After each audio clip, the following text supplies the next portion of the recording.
Well, into the shoulder season for tourism. Nice time to be up in Kimberley here in September as we get set for a busy fall. Mayor Don McCormick, how are you? Pretty good, Dennis. Good. Right behind us, the Cenotaph. It's been a focal point this year, hasn't it? Well, actually, it has been for the last couple of years, but with the dedication finally coming this summer, we're pretty excited about the new park.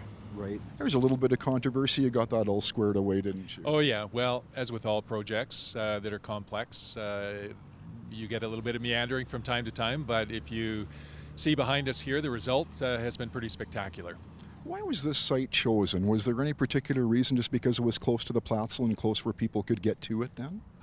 Well, in part, you may recall that we had an old service station on this lot, and in fact it had been unused for about 10 years and was in a state of dilapidation. So the city did a land swap with the owner. Remediation was going to be an issue for the owner, meaning that we were going to have this thing sit here for quite some time. So we did a land swap and took the old building down, and we had an empty lot here. And then the discussion started about what are we going to do with it. And the Cenotaph, a home for the aging Cenotaph, was not only one of the first things out of the gate, but the most popular as well. Great. How do you like the way it's turned out? Obviously, it looks really nice, but did you envision in your head that it would turn out like this?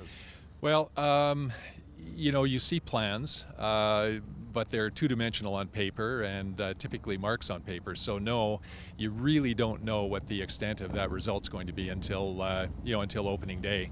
And I must say that this exceeded the expectations that we had for sure. Yeah, the proud history of the veterans that served again too, and I'm sure that the families' feedback, it's got to feel good for them, especially as they age, and the families that come back when they get a little bit, when they're away from home and they come back. It's got to be a proud place to be.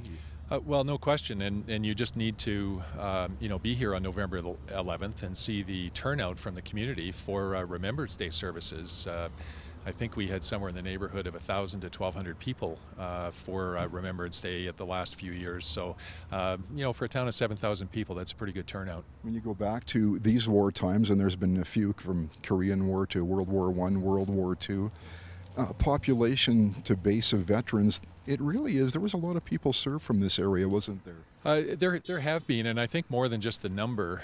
When you're in a small community and everybody knows everybody, who served becomes very visible, and especially those that lost their lives. So, that remembrance, both in terms of the celebration on November the 11th, but also, this memorial park now, is very important to the community. We've got fall getting into high gear here pretty quick as we look toward October next month. What are some of the events that you'll be focused on in bringing tourists back and keeping the locals busy too?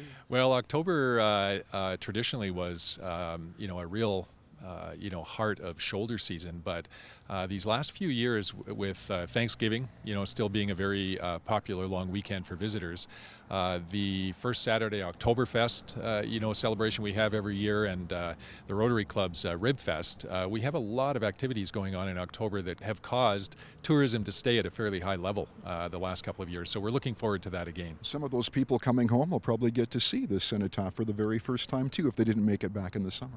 Well, absolutely, and I think the visibility that the opening of the park got is going to cause people to make this a place where they want to stop and have a look when they come back.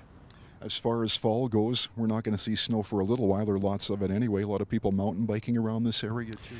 Well, the Kimberley Trail Society and all those associated with our mountain biking trails here have done an amazing job this last 3 or 4 years in not only upgrading the trails we have, but extending our trails. We have just recently opened the new Bootleg Trail on Bootleg Mountain, which has rave reviews from the more extreme cyclists. It would be categorized as a black diamond if we were talking about skiing. So yes, the mountain biking has become almost a year-round sport here in Kimberley. Even in the wintertime now, fat tire bikes are becoming very popular, and a lot of trails continue to be cleaned to allow for those bikes to go throughout the course of the winter. It's interesting, you're in a community that really gets a lot of tourist traffic in the winter on the way, and I'm sure the resort's going to do well this year too. Oh, the last few seasons have been excellent for the resort, and the important thing is that when people come to ski, you do need other things to do as well. Not just the avid skiers, but family members that may not be so avid need to have things to do. So we're looking to to expand those amenities as we go through the winter time. It's nice to get together with you. We did come here today to focus on the Cenotaph, and before we go, any final words about that? And Remembrance Day really isn't that far away either. No, it is coming fairly quickly. I think that, if you look at the old Cenotaph, once the Legion closed here in Kimberley, the old Cenotaph really became an orphaned area, in the corner of a parking lot, and it deserved much better. So the efforts to make this park happen, through Cindy Postnikoff and Military Ames, I think has done the community a huge service, and they've done an amazing job with a very complex project. Thank you for taking time to talk with us today. My pleasure, Dennis. Don McCormick, Mayor of Kimberley, as we take a look at the new Cenotaph.